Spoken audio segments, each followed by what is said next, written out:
Allez, objectif, le 4 à la suite.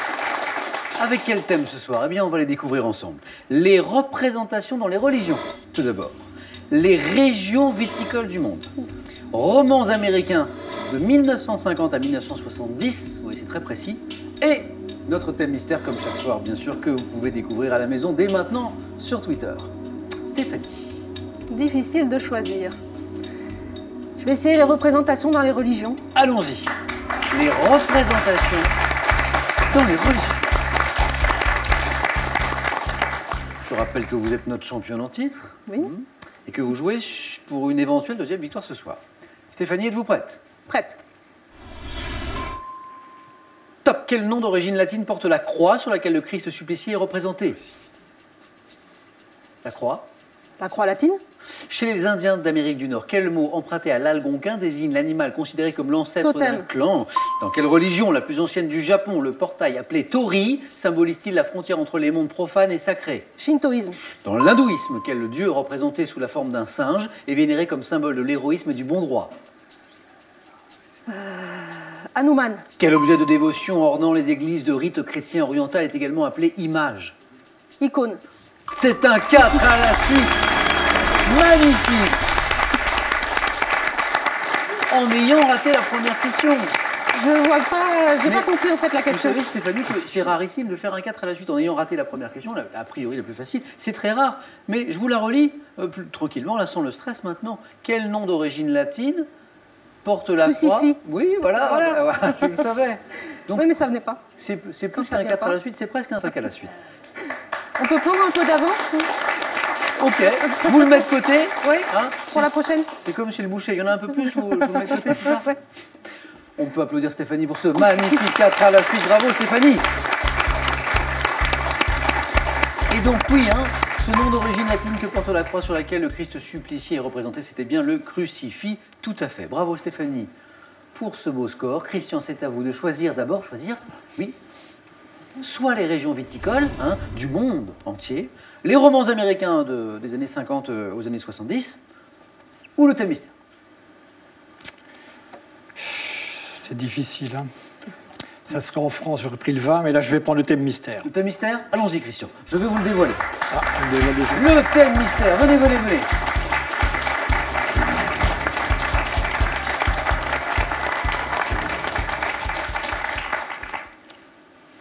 La question va vous sembler étrange, Christian, mais est-ce que vous allez souvent à l'hôtel? Ce soir. Ah. Eh bien, c'est un bon début. Et vous allez comprendre pourquoi. Alors, hôtel, H-O-T-E-L, pas A-U-T-E-L. L'hôtel dans tous ses états. Dans tous ses états. On y va? Ah oui. Top. Quel petit signe figurant un astre brillant utilise-t-on dans la classification des hôtels? En 1976, quel groupe de rock américain fait un tube avec le titre Hotel California? Je passe. Quelle expression imagée désigne l'individu qui s'introduit dans les chambres d'hôtel pour dévaliser les clients? d'hôtel. En 2012, dans quel film britannique des retraités parlent-ils s'établir en Inde dans ce qu'ils croient être un palace au meilleur prix? Je passe. Dans un grand hôtel, comment appelle-t-on l'appartement composé de plusieurs pièces en enfilade? Une suite. En 1938, dans quel film entend-on Arletty prononcer la célèbre phrase « Atmosphère, atmosphère » Comment appelle-t-on le livre dans lequel est consigné le nom des clients lorsqu'ils arrivent dans un hôtel? Le registre. Dans quel roman de Daphné du Maurier la jeune Marie vient-elle vivre chez sa tante mariée, un aubergiste? L'auberge de la Jamaïque et un magnifique 3 points. Christian, sur un thème mystère, c'est bien. Alors, ce groupe de rock américain, genre Guillaume, le passionné de musique, sans souci, qui fait un tube avec Hotel California. Les Eagles. Les Eagles.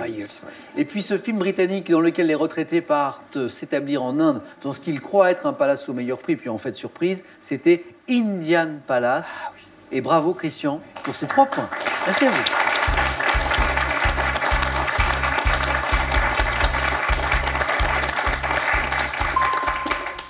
La barre est haute, Guillaume, mais pas insurmontable.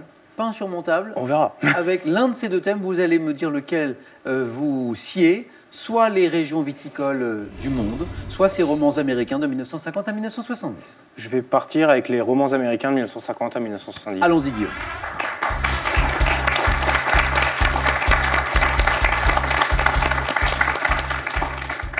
Guillaume, Oui. on y va? On y va. Stop. En 1952, quel roman d'Hemingway raconte le combat entre un vieux pêcheur et un Guillaume et la poisson mer. d'œuf? En 1953, dans quel roman de Ray Bradbury les pompiers sont-ils chargés de brûler les Fahrenheit livres? 451. En 1969, quel écrivain américain de science-fiction publie Ubik? Philippe Cadic. En 1960, quel écrivain fait un portrait satirique de la société américaine dans Cœur de lièvre? Je ne sais pas. 1955, quelle œuvre de Nabokov racontant la liaison d'un Lolita. homme mûr? En 52, dans quel roman adapté au cinéma avec James Dean, John Steinbeck reprend-il l'histoire de Caïn et Abel? Des souris et des hommes.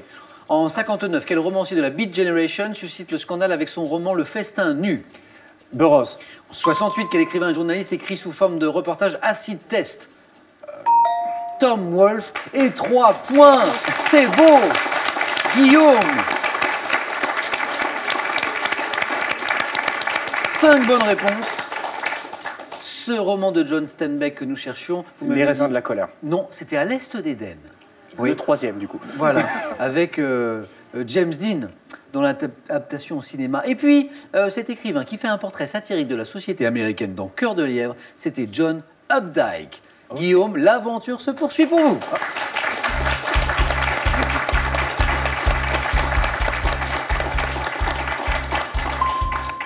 Stéphanie, vous avez bien fait de faire un 4 à la suite parce que cela vous propulse bien sûr au face-à-face. Christian, Guillaume, malgré cet excellent score, je vais devoir vous départager. Donc, vous retombez à 0 tous les deux. Voici les questions du jeu décisif. Et le premier de vous deux, Christian, Guillaume, qui arrive à 2 points, ira affronter Stéphanie au face-à-face. Regardez. Qui suis-je? Philosophe, né à Athènes, vers 427 avant notre ère. Je tente de définir des notions comme la sagesse ou la piété dans des dialogues tels que la République. Philosophe. Guillaume. Platon. Platon est la bonne réponse.